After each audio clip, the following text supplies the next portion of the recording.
Non, je ne dirais pas parce que la gestation d'un spectacle comme celui-là, ça se fait pas dans cette dernière phase. Ça se fait pendant des années, pendant des temps où le groupe au début qui a commencé à résonner autour de cet événement, on était 5 autour d'une table. Et de là, les choses se sont élargies, sont devenues ce que est maintenant. C'est tout préparé pour cuisiner un grand gigantesque banquet. Alors, toute la préparation, toute l'étude de qu'est-ce qu'on aurait cuisiné, toute la période de décision, d'achat, de visite et de marché, aboutit à un moment dans lequel on commence à cuisiner, on est là. Mais la grossesse, si on veut faire la comparaison, ça aura duré à la fin de compte probablement beaucoup plus que 6, probablement même 7 ans.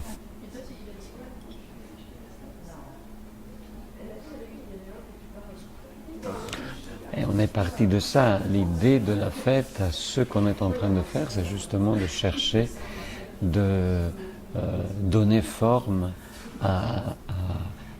au sens même qui est caché, soit qui est représenté à l'intérieur de cette fête, que c'est aussi une forme pour la confrérie de primer, de donner une attention, de choisir qui sont les meilleurs vignerons tâcherons. Alors, ça, c'est comme ça a été le centre de toute la recherche pour réussir à donner forme à tout ça d'une forme poétique. L'autre aspect que vous avez mentionné, qu'est-ce que c'est pour moi découvrir un monde qui est inhabituel? Dans mon métier, j'ai sauté entre la Russie, le Canada, le Mexique, l'Uruguay. Je continue à voyager dans le monde dans des conditions très différentes. Si tu travailles dans le cadre d'une opéra, si tu es avec Guy la Liberté au Cirque du Soleil, ça change à chaque fois. Mais à la fin de compte, il y a quelque chose qu'on cherche de retrouver, de recréer. Et c'est la possibilité, au moins dans mon cas, de pousser plus lointain certaines images, de réussir à créer de la surprise à travers de l'émotion, de réussir à marquer la mémoire à travers quelque chose de touchant. Mais la question, c'est que quand tu as un peintre devant ta toile, tu peux reprendre de la forme qui a répondu Picasso. Comme quand tu as un acteur, que tu travailles dans ton petit théâtre, tu peux réagir d'une forme très intuitive même. Et cet espace cet espace à remplir plutôt que de liberté, c'est quelque chose auquel on peut bien sûr s'attacher énormément.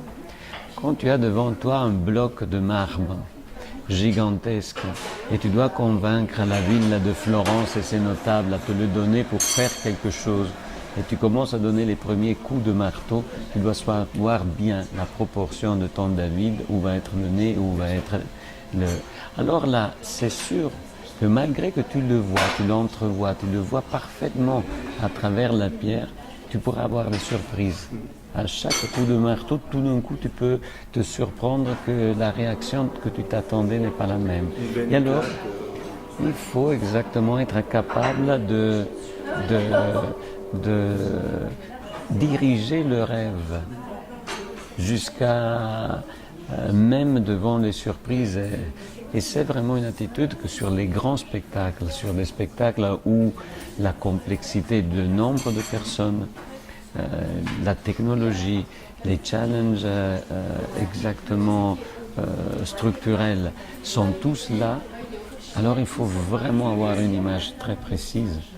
Et l'espace d'adaptation, c'est simplement pour réussir à porter le bateau dans le port où on voulait arriver.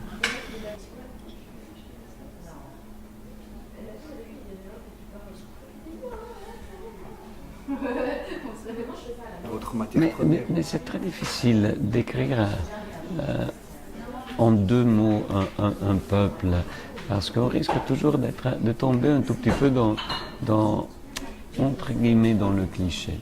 De caricature. Oui, mais c'est vrai que dans cette région, on retrouve, comme on en retrouve dans d'autres régions, des gens qui sont fiers, surtout en travaillant avec des vignerons, de leur environnement. Ce sont des gens qui sont fiers de leur paysage. Quand tu marches avec eux dans le vignoble, ils te disent regarde la beauté de tout ça. Ils sont habitués à regarder le lac, à regarder les montagnes, le ciel. Donc ils sont très fiers, par exemple, de leur paysage. Que c'est pas tout le monde que tu rencontres. Si tu es à New York, les New-Yorkais sont très contents de New York. Ils sont très fiers d'être New-Yorkais, mais ils vont pas te dire regarde. C'est une autre forme. Peut-être, vu que je côtoie un certain type d'habitants de Vevey, probablement je côtoie ceux qui regardent le ciel, le lac et les montagnes. Peut-être c'est pas tout le monde qui a cet attachement à leur terre. Mais en tout cas, c'est sûr qu'il y a comme une gentille fierté aussi, parce qu'il y a des endroits dans lesquels l'attitude de fierté devient un tout petit peu comme une fermeture plutôt qu'une ouverture. Je crois qu'ici il y a une capacité d'accueil qui permet justement d'avoir une fierté légère et accueillante.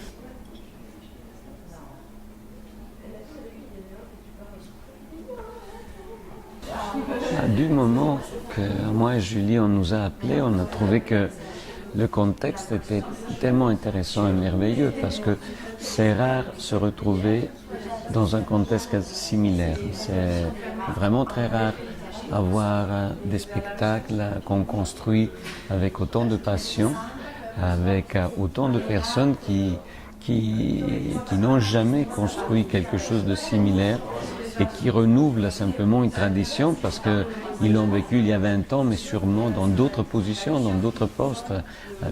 Donc ils ne peuvent pas te transmettre un savoir-faire. Il faut reconstruire un savoir-faire à chaque fois. Malgré, il y a des expériences, malgré quelqu'un était déjà dans des commissions, etc. Mais c'est pas la même chose à la fin, construire un spectacle de cette nature qu'à chaque fois, à chaque 20 ans, 25 ans, se confronte avec des nouvelles technologies, avec des pas qui ont été faits en avant dans le monde du spectacle, etc., qu'à chaque fois oblige tout le monde à se dire, même s'ils étaient les mêmes, dans les dernières 20 ans, ils découvriraient que tout est changé, ou beaucoup de choses ont changé, que le public s'attend le présent, pas un passé décollé totalement du présent, parce que quand même, c'est un spectacle que tu achètes à des prix comme si tu vas voir un gigantesque concert rock. Tu t'attends ou une grosse première d'opéra, donc tu t'attends quelque chose d'important. Alors donc, c'est vraiment d'un côté, c'est parce que je suis suisse, je ne suis pas un Américain, donc je sais qu'est-ce que c'est la fête des vignerons. On sait l'importance de ça. Mon père a étudié ici photographie.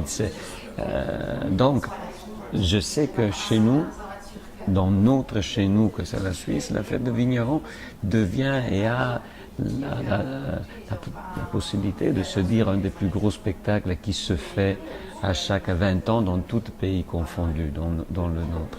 C'est vrai que c'est quelque chose qui appartient à une région bien précise, donc malgré l'UNESCO, malgré ces choses, il n'y a pas un ami dans le monde du spectacle qui a la minime idée de qu'est-ce que c'est ce que je suis en train de faire, et à chaque fois, quand je leur montre les plans, quand je leur montre qu'est-ce qu'on est en train de faire, il y a toujours une surprise. Il y a une quantité d'amis, metteurs en scène, producteurs et gens de mon milieu qui vont venir de vraiment beaucoup d'endroits dans le monde parce qu'ils sont étonnés de cette aventure, donc ils veulent être là pour la voir. Donc c'est un grand plaisir.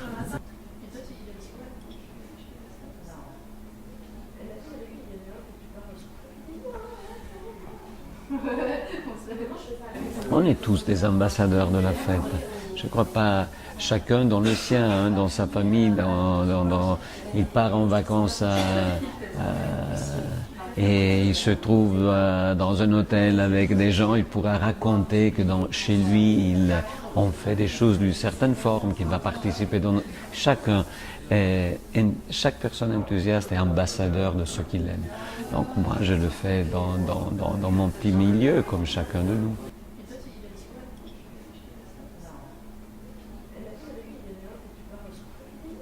Mais ça, c'est la structure.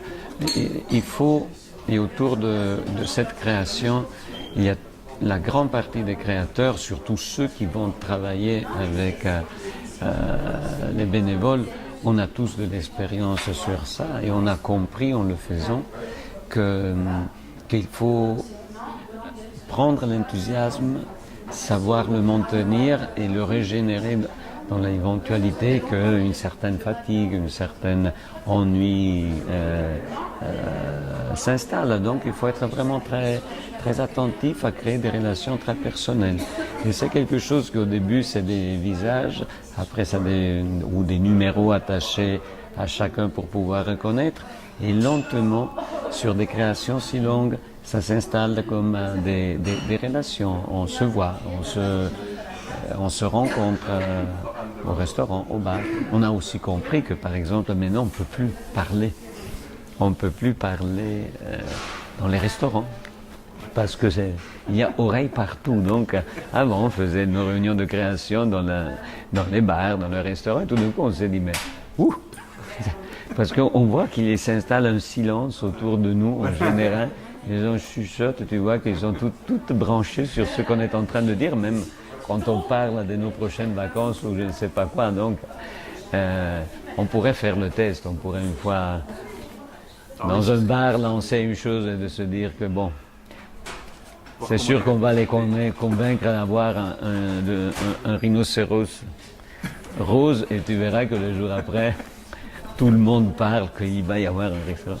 Donc on pourrait tenter des choses comme ça, mais c'est ça le contexte.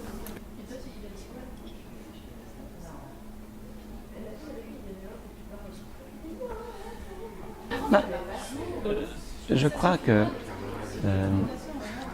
c'est deux expériences totalement différentes, dans le sens, quand tu décides de participer à une Olympiade, c'est parce que tu veux vivre à l'intérieur d'une aventure quelque chose de spécial, de unique, etc.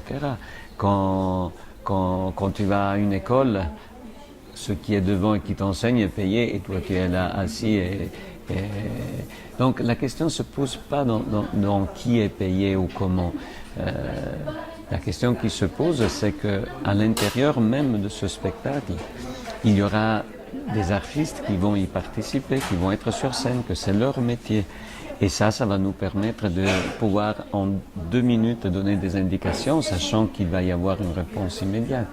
D'autres, il faut tout à fait construire une habilité et une forme d'être sur scène. Et ça va être pour eux une expérience. Mais que ce soit des professionnels ou pas des professionnels, toujours il faut tenir compte que derrière, il y a l'envie d'être traités comme des individus. Ça, c'est fondamental. Donc, par exemple, dans tout ce qu'on a fait, moi et Giovanna ensemble dans ces années, et on le verra dans les costumes, il y a une attention pour construire, même dans les groupes qui sont une unité, des individualités. Et ça, c'est vraiment notre travail.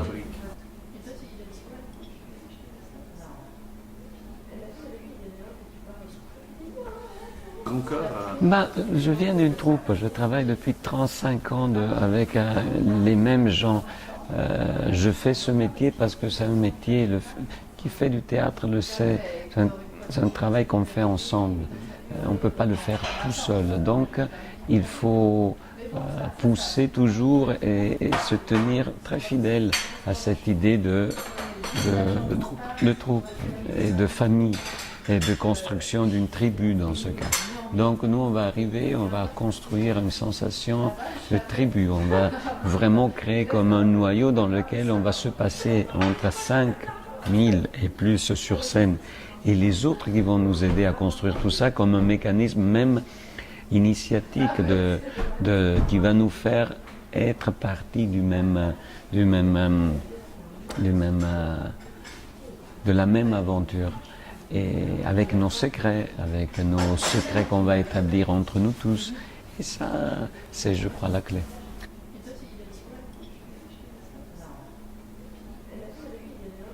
Moi, pendant des années, je suis grandi en pensant que j'étais dragon de feu, parce que j'étais né le 10 janvier exactement. Donc, j'ai passé jusqu'à presque 52 ans de ma vie en me sentant un dragon de feu.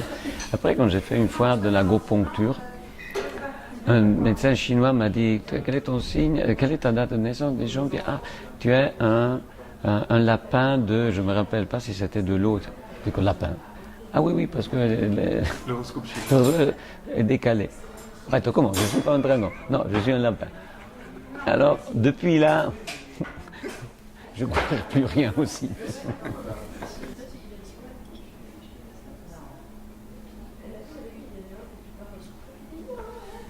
Mais c'est ce qu'on fait, on transmet. Il faut donner la force, la capacité d'être sur scène. On va avoir des petits personnages qui doivent, des interprètes, des chœurs, des gens que pour la première fois, ils vont se produire devant 20 000 personnes. Il faut avoir de la force, de la puissance pour le faire, le courage. Je crois que pour faire ce qu'on fait dans ces dimensions, c'est une caractéristique, je crois, de tous les, en tout cas les créateurs qui sont autour de moi. C'est du courage, c'est de l'inconscience, c'est de la sûreté qui se mêle aussi à la peur, à la qu'on maintient très secrète.